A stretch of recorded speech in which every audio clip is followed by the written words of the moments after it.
Sovunda yuvishi noto'g'riligiki, bu husnbuzar kasalligida terida o'zi yog'lanish kuchayadi.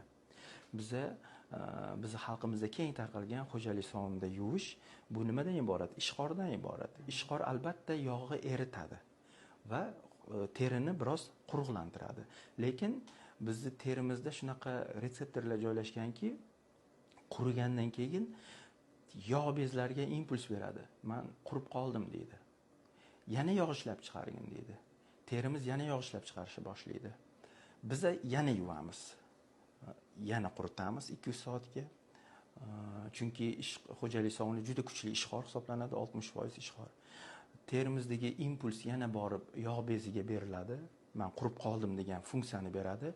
Yog' bezi yana yog' ishlab chiqaradi. Biz yana yuvamiz. Bu yerda nima? Ya'ni zanjir reaksiya. Yog' bezi ishlayveradida xuddi bir fizizaryadga olayotganda, jismoniy fizizaryadga olayotganda uni funksiyasi kuchayib ketib qoladi.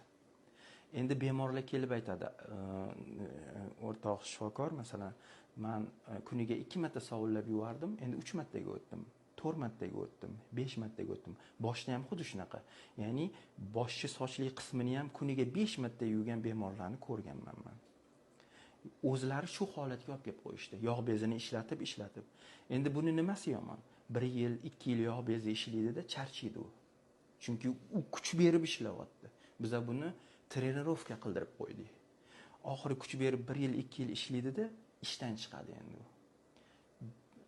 Bir joyimiz terimiz yog'li, bir joyimiz quruq bo'lishi boshlaydi. Asta-sekinlik bilan butun teri qurishga moyil bo'lib qoladi-da.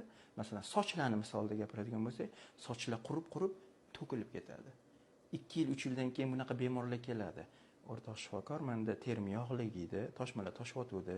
Shunaqa davo choralarni qilib yurdim, endi soch to'kilishi qo'shildi deydi.